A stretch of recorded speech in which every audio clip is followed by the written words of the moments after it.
All right, guys, welcome back in. I'm going to give you guys a quick update here on the Mack Pack DLC. This is fresh off the press today here on the 5th of March.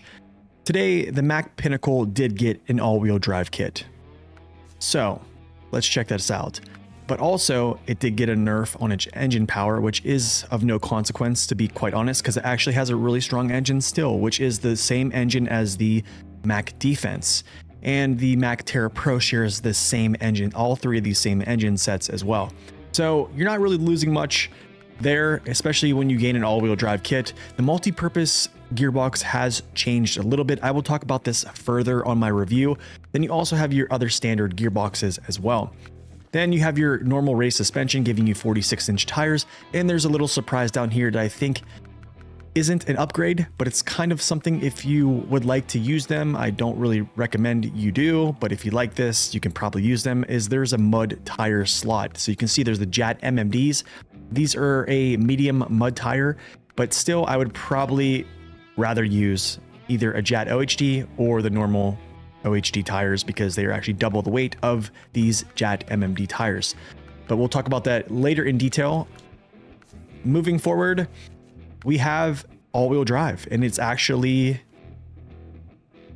modded underneath the vehicle. So you can actually see it's in there. The transfer case is actually sitting in there. It's all unlike the Western Star Wolfpack DLC. This actually shows that there's an all-wheel drive underneath your truck. So that is the Mack Pinnacle. It's the one that basically has the most amount of add-ons and add-on combinations of the two, in my opinion. Probably the longest frame of the two as well. So in my humble opinion, if nothing has changed other than the engine being nerfed or actually just being given the Mack Defense's engine and just being added an all-wheel drive into the mix, I'm going to come out and say here prior to my review and prior to a tier list that this is probably one of the stronger 6x6s, smaller 6x6s in the game right now, if nothing has changed other than that. I haven't really dove into the nuts and bolts of other things that could have changed, but I will leave that up for my review coming up here in the next week. So anyways, moving on to the Terra Pro. Terra Pro didn't get any type of all-wheel drive upgrade. I'm sad about that. I'd rather see this truck get it than the other one, to be quite fair. Even though it is a highway truck, I'd rather have this in the heavy-duty class and the other one in the highway class and vice versa. But yeah, the cab over would be pretty nice. Anyways, it gets a engine buff actually from 200,000 torque, which was the engine that was on it in the files previously, to a 232, which is the same as the Mack Defense, as I said before.